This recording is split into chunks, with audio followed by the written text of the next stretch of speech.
Hello. Since I don't think I did a very good job talking about all of the units and stuff like that, um, from my last little introductory video, I figured I'd go over a few of the units a little bit more in depth. And I decided that one of the more basic things to go over is infantry and how to use it, what to do with it, and so forth. So let's start out with first. I'm just gonna start out with the basic, like how many depots. I think I'm gonna go over that every video because that's probably the most important thing. How many depots you make at the start of the game is entirely limiting to what you want to do for the early part of the game and the mid part of the game. If you go for 2, your opponent goes for 2, you don't necessarily have to attack. You don't necessarily have to do anything really. Excuse me. If you go for 3, actually I should just say it'd be quicker. If your opponent has the same amount of depots that you do, don't really worry about attacking them. But that still, I think that again entirely depends on your nation. But anyway, balance your supply depots with what you want to do. Because if you try and do an infantry rush on 4 depots, this guy's going to be able to fight it off no problem, and then you're going to be caught with your pants down because he's going to be rushing you, because I know I will. Anyway, that aside, another thing you want to be sure to use, fuck off. Yes, cancel. Sorry about that. Another thing you want to make sure to use, it's going to be hard when you're commanding all that infantry, but you're going to want to use reconnaissance, because if you run into a woods when your opponent is in the woods as well, you can get surprise attacked a lot, because sometimes they will see you before you see them. If they don't have recon 2, then it's okay, because you're both getting just as much damage as the other guy. But make sure you keep your willies at arm's length so that you can see everything in the woods that you're fighting, so you don't get caught at a disadvantage. Now onward to infantry selection.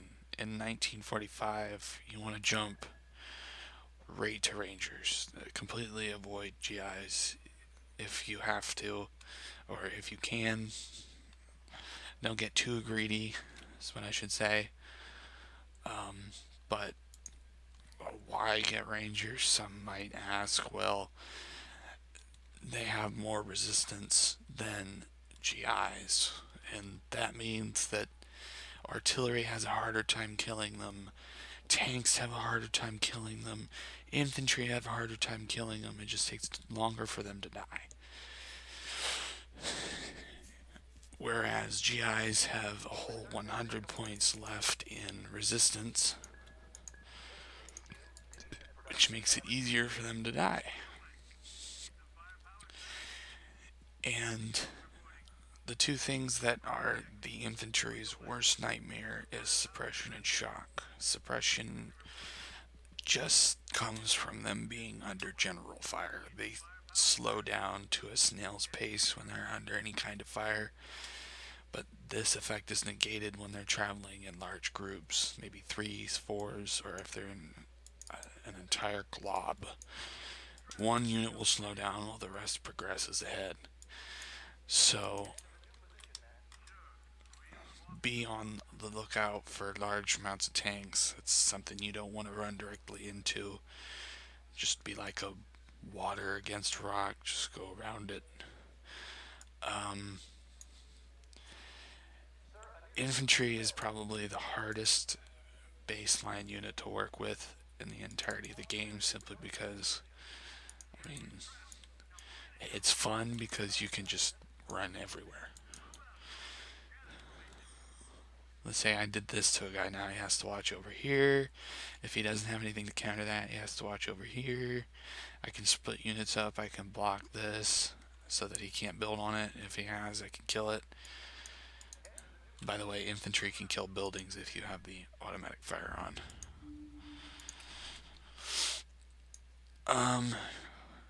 Countermeasures to buildings, just attack in large number or go around. Tanks, they are very big and powerful but clumsy.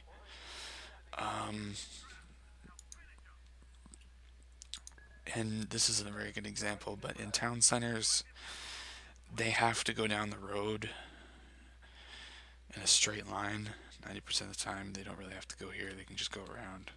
But they can't see through the city at all, or they can't shoot through it, and recon can't see through it. So if a tank tries to come in here, you get a 3x damage boost on anything that comes through here. One shot, just about anything. Pretty much the same for woods, only they can get reconned, but it forces them through a choke point. That's pretty valuable knowledge when you're a tank commander as well. Use woods. Woods increases the durability of your infantry. The one thing that you want to do, that you want to not do when you're commanding infantry, is stop. You can't stop moving. If you're under fire from artillery, spread out, break apart, keep moving. Never stop moving. If you stop moving, your opponent can pick you off much easier. Never stop moving. It's probably one of the most micro-intensive units to command in the entire game if you're going to command it as a main unit. And what I mean by main unit is it does all of your work for you. It kills all of the units that you're fighting, it kills all the buildings, it captures, it does all your damage. So I think that pretty much concludes this. I'm not sure if I missed anything. Anyway, thanks for watching. Hope you enjoyed.